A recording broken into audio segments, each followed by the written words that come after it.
Greetings, Valerie here. Hey there, coming to you to talk about giving yourself permission to morph and grow and change. Now, most of us accept that growth is a good thing.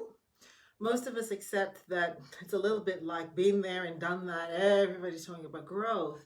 When we really drill down to it, though, I wonder how many of us actually accept that we can change minds, change directions, change perspectives, and even change our opinions, and that morphing is part of our growth, right? So, on the one hand, a lot of times we may associate growth with the acquiring of knowledge, new ways of doing things.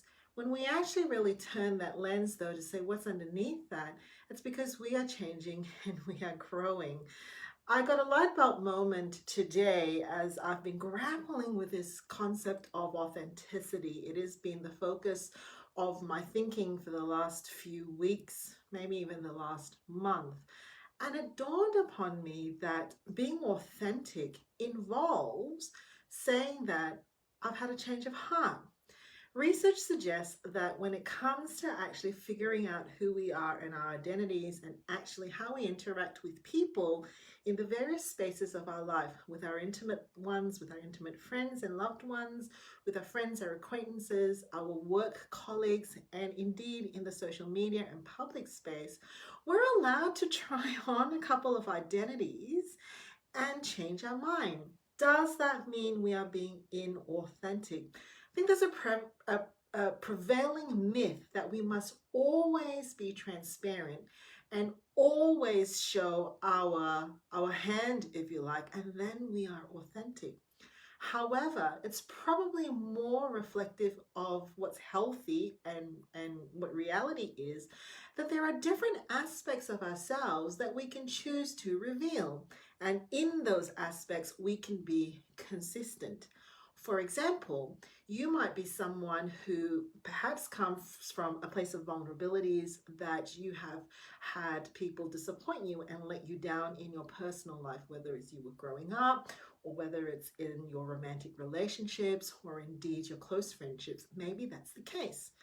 And maybe you're at work and you're realizing that there are some things that are happening at your workplace that are triggering and making you feel that way. Now, the myth of living, breathing authenticity is that you go up to your work colleague and share everything that is on your heart and your mind. I'm noticing that I'm really annoyed with you. It's probably got to do with what's happened to me in my childhood, or I'm kind of, having, flashbacks to what my aunt did to me. That's not necessarily being authentic. That's being vulnerable and potentially vulnerable in a context that is not reciprocated. There's not enough trust, there's not enough equal standing with one another for us to dialogue that way. Authentically sharing is doing this, saying, I'm noticing that this situation is bringing up some things for me. I need to put a pause right now and have a moment to actually think about it. Can we meet in a week's time to continue this conversation? That's actually being authentic to, there is something going on with me within our dialogue, in our interaction right now, rather than pulling on a face and saying, it's fine, I'm totally okay with this. Let's just go with that. Let's just do that. Yeah, of course you cannot turn up to a, okay, so that will be inauthentic to yourself, to the process, and also to the person that you're engaging with. And so we're allowed to actually figure out how much of that we can also share, right? So you may have relationships, let's say in your workplace again, where given the level of trust, the level of professional engagement you've had, and maybe that's a sort of friendship, workplace friendship where you've done coffees together, you've gone to watch movies together, you might go another step. And you might say, hey, I'm noticing a little bit of tension in what we're talking about. I have a feeling it's got to do with the whole family of origin stuff, or the things that are going on at home. As you know, this has been happening with my kids. So how about we put the pause button and come back to our conversation next week? So in that instance, you, because of trust, you are actually And the context of your interactions, if this person knows some of the personal situations that may be happening in your world, in that particular situation, you can divulge that there's a connection going on there without necessarily venting. So what is the difference between authentic, being vulnerable, and venting? This is the Valeriepedia version of it. I haven't actually really looked this up to come up with real definitions, but here's what I think it is. Being authentic is about being aware of what you're experiencing and feeling and what's important to you and what your center of gravity is, and behaving consistently in honor of that, right? Behaving consistently.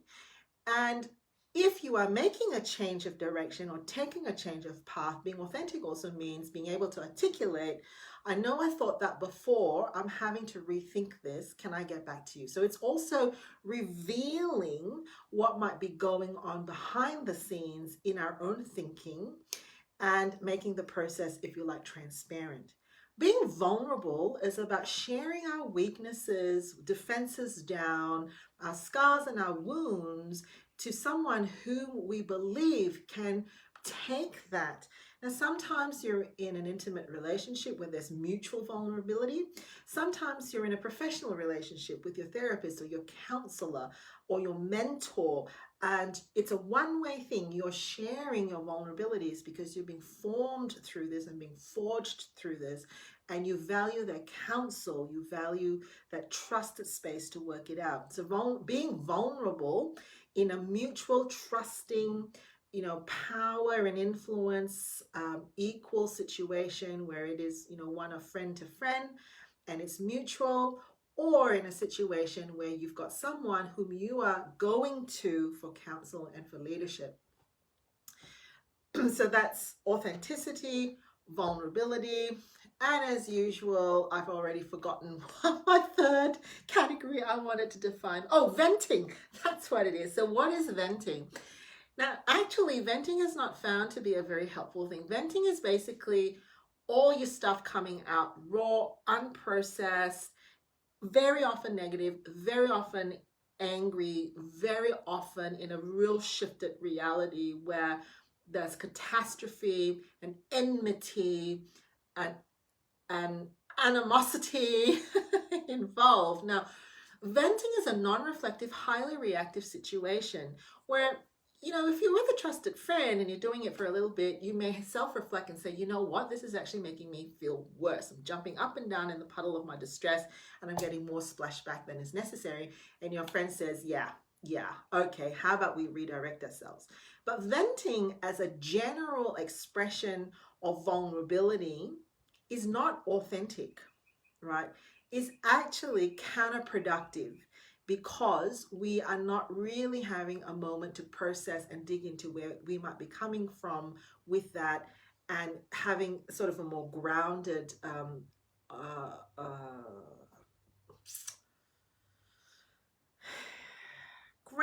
experience, right? So in small doses, in contexts where the person that's listening to you knows you very well and knows where this is going, probably is a helpful thing. In large doses, as a general form of behaving, as a general way, is not necessarily being authentic because you haven't really checked in. It's not necessarily being in a progressive, helpful, vulnerable space because you actually might be making yourself more open to negativity and feeling less in control. So we're allowed to experiment, though. Here's what I wanted to say. We can figure those things out as long as we're aware that it's not so cookie cutter. You can't just say always be authentic, always be vulnerable, and then it's okay to vent. We've got to be more thinking about that. We can then experiment with that. We can figure out, how did that work for us? We can get feedback. Ask people, what was that like for you? Was that too much information? We can then go back into a process and ask ourselves, was that helpful when I did that? Was it helpful or awkward to that relationship? Where is the boundary? Where is the line? And the last thing I want to say is provide options and choice for the people that we want to be vulnerable, authentic, and venting to. We can ask, hey, Is it okay if? How was that like for you? How are you feeling after what I shared? So that's an important process of having a mutual, respectful conversation and relationship with the people that we're talking to. I hope this sparked some thoughts. I'd love to hear from you. If you are following me on the podcast, I'd love to hear from you, me, from you. Jump on over to Instagram, Valerie Ling1, Facebook, Valerie Ling CFEL. I'm also on LinkedIn, just straight Valerie Ling. Send me a comment. Love to hear from you.